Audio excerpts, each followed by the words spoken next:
Comment Dieu parle-t-il? Comment la vie parle avec nous? Et à qui? Voici la réponse de l'univers.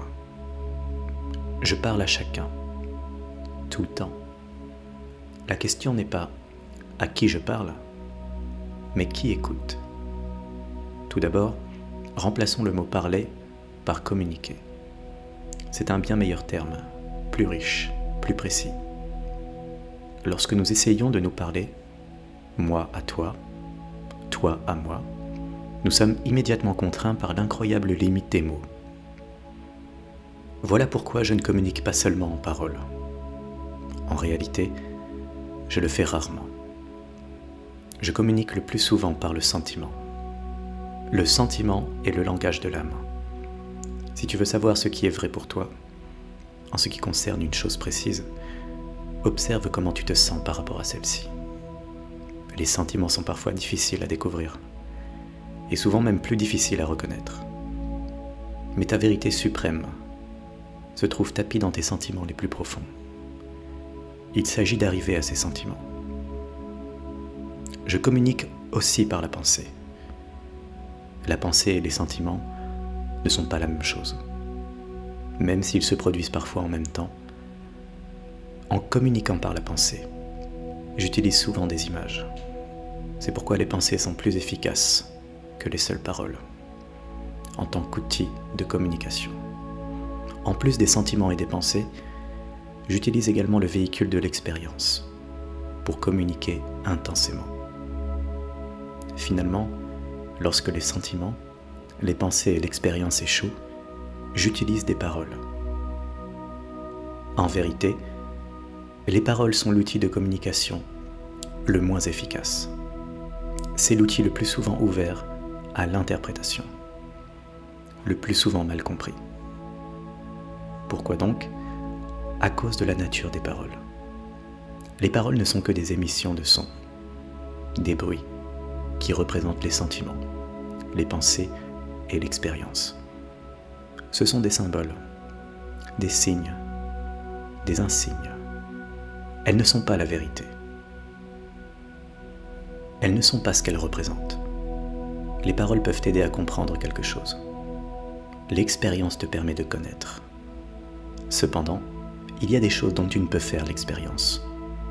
Je t'ai donc donné d'autres outils de connaissance. On les appelle les sentiments et les pensées. L'ironie suprême, c'est que tu aies accordé autant d'importance à la parole de Dieu et si peu à l'expérience. En fait, tu accordes si peu de valeur à l'expérience que, lorsque ton expérience de Dieu diffère de ce que tu as entendu dire de Dieu, tu écartes automatiquement l'expérience et tu acceptes les paroles. Tandis que ce devrait être exactement le contraire. Ton expérience et tes sentiments, à propos de quelque chose, représentent ce que tu en sais de manière factuelle et intuitive. Les paroles ne peuvent servir qu'à symboliser ce que tu sais. Elles peuvent souvent embrouiller ce que tu sais. Voilà donc les outils avec lesquels je communique. Et pourtant, ce ne sont pas les méthodes. Car les sentiments, les pensées et l'expérience ne viennent pas tous de moi. D'autres ont prononcé bien des paroles en mon nom. Bien des pensées et bien des sentiments ont été parrainés par des causes que je n'avais pas directement créées. Il en résulte bien des expériences.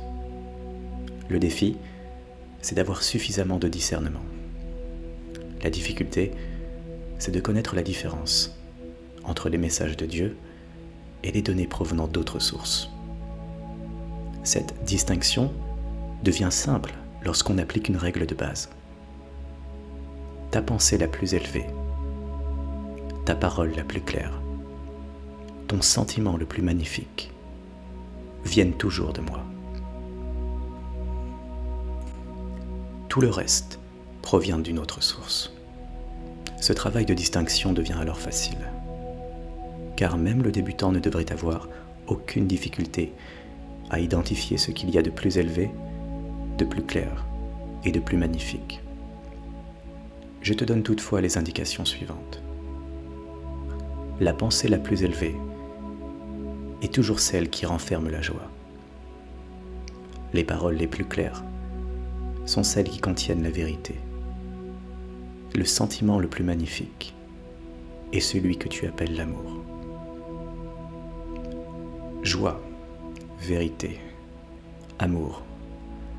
Les trois sont interchangeables et l'un mène toujours aux autres, peu importe dans quel ordre on les place.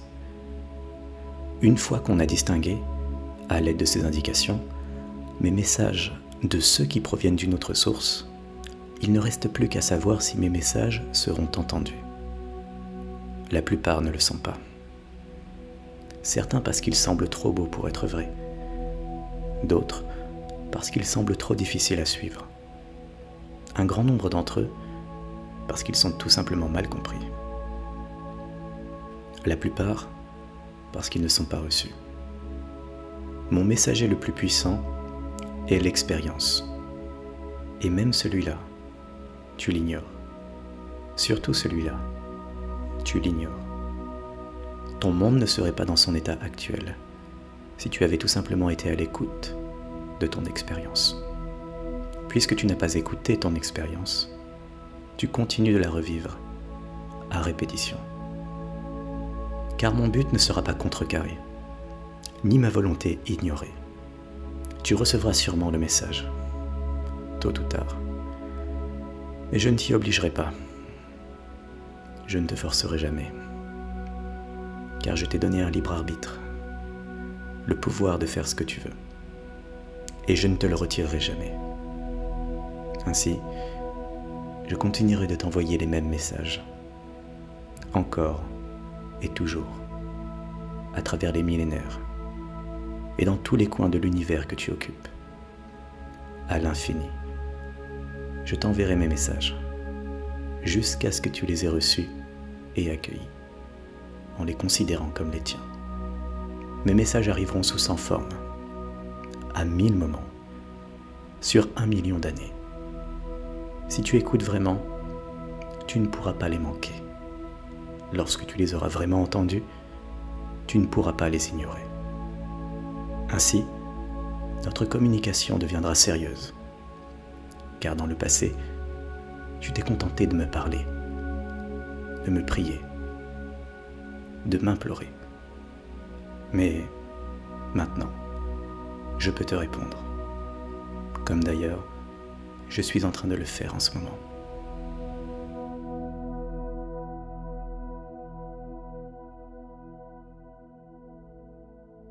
Salut, c'est Guillaume pour Guidance du jour.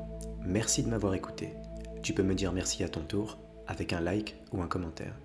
Je t'invite à me soutenir sur Tipeee pour que je puisse continuer à produire ces vidéos. Et enfin, abonne-toi pour ne pas manquer le prochain épisode. À bientôt.